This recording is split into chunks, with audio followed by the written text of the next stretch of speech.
वाप्नोति यच्चाप्युत्क्रामतीश्वरः गृहीत्वैतानि संयाति वायुर्गन्धानि वाशयात्।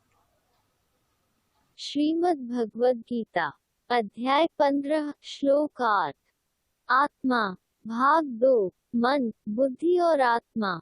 आत्मा के बारे में जानने योग्य एक और बात यह है कि मन और बुद्धि आत्मा से भिन्न है या वे आत्मा की शक्तियों और गुणों के नाम हैं।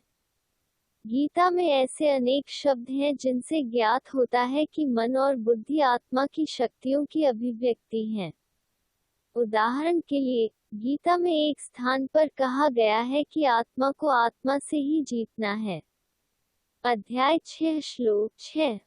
इसका स्पष्ट विचार यह है कि मन को बुद्धि से जीतना है। निस्संदेह आत्मा शब्द का प्रयोग एक बार मन के लिए और फिर बुद्धि के लिए किया गया है। इसी प्रकार अन्यत्र भी कहा गया है कि आत्मा को आत्मा द्वारा वश में करना है।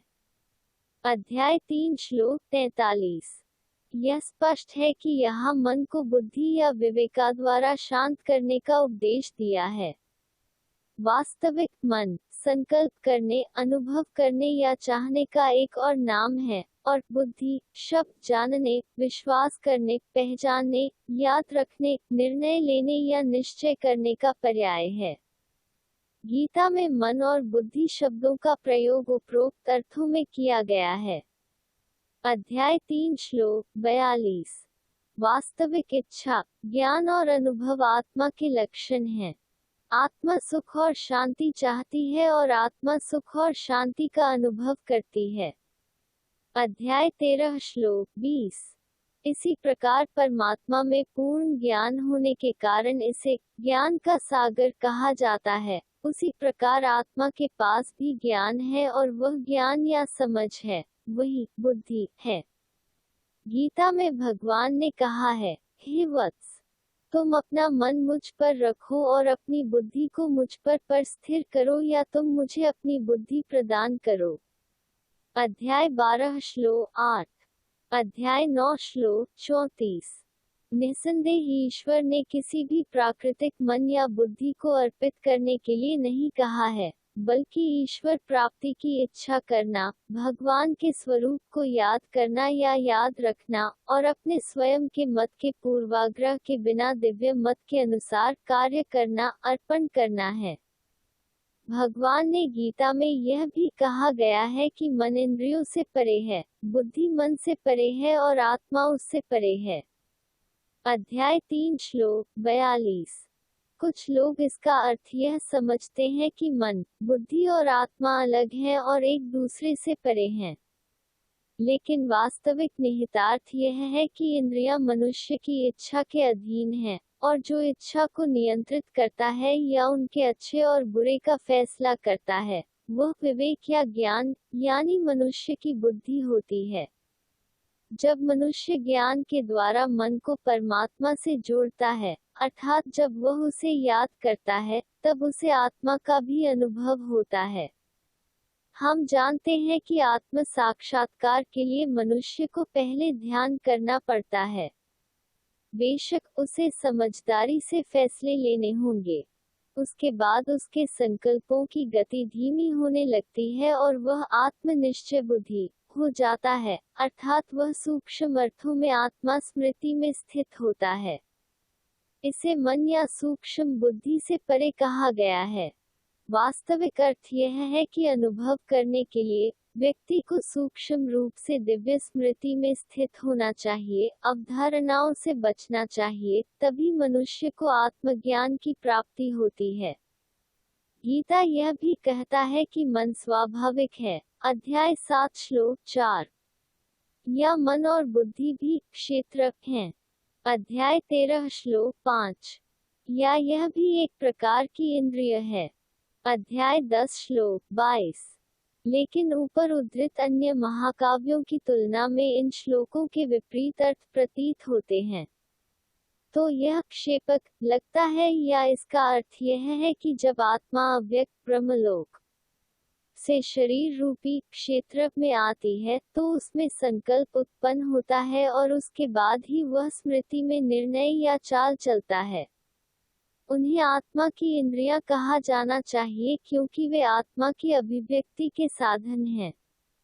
उनके लिए आत्मा शब्द का प्रयोग कई बार किया गया है क्योंकि यह आत्मा का ही गुण है, जो आत्मा का अभिन्न अंग है।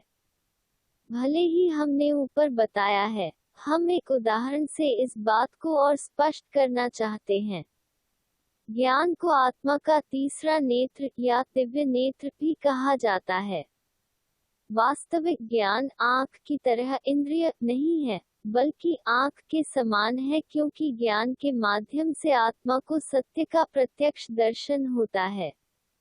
इसी प्रकार मन को सूक्ष्म इंद्रियां कहे जाने पर भी शब्द को रूपक मानना चाहिए, क्योंकि जिस प्रकार इंद्रियां अभिव्यक्ति का साधन या ज्ञान के द्वार हैं, उसी प्रकार मन भी आत्मा की अभिव्यक्ति का साधन है। यह अध्ययन का द्वार भी है, लेकिन मन को आत्मा से अलग समझना गलत है। जब आत्मा परमधाम से सृष्टि में आती है, प्रकृति के संपर्क में आती है, तो वह सबसे पहले उसे अपने अस्तित्व का बोध कराती है। इन शब्दों में समझाया गया है कि पहला अहंकार मैं हूँ प्रकृति से पैदा हुआ था। जब मनुष्य अपने अस्तित्व के बारे में जानता है, तभी वह अपने आसपास के वातावरण को जानता और समझता है। यह अभिव्यक्ति का एक अलग रूप है, लेकिन वास्तविक मन, बुद्धि और अहम भाव क्रमशः आत्मा की इच्छाओं, धारणाओं और आत्म जागरूकता के नाम हैं। यह जानते हुए कि आत्मा शरीर से अलग एक अनादि और अविनाशी चैतन्य शक्ति है, हमें चलते फिरते उठते बैठते आत्मिक स्मृति में स्थित होने का अभ्यास करना चाहिए। विवेक को भी दिव्य बनाया जाना चाहिए। उनकी शुद्धि आत्म शुद्धि है। जो उन्हें शुद्ध करता है वह महात्मा कहलाता है। अर्थात पाप और पुण्य, इच्छा और प्रयास के साथ साथ अच्छा अंतःकरण और भ्रष्ट अंतःकरण आत्मा से संबंधित हैं। आत्मा एक चेतन शक्ति है। जैसे बिजली का उपयोग बल्बों द्वारा किया जाता है, तो प्रकाश लाइट बिजली का उपयोग कारखानों में मशीनरी चलाने के लिए किया जाता है, तो शक्ति माइट और बिजली का उपयोग रसोई में ताप उपकरणों में किया जाता है, तो गर्मी हीट कहलाती हैं। उसी तरह अलग अलग अभिव्यक्ति द्वारा आत्मा को मन, बुद्धि, चित्त और अहंकार कहलाता है। जब यह संकल्प मन, विवेक या निर्णय शक्ति के रूप में प्रकट होता है, तब यह बुद्धि और मैं हूँ अहंकार के रूप में प्रकट होता है। इसलिए हमें अपने मन परमपिता परमात्मा की स्मृति में योगयुक्त करके आत्मस्थिति में स्थिर करना चाहिए। Please subscribe this channel to see continuous updates of this series.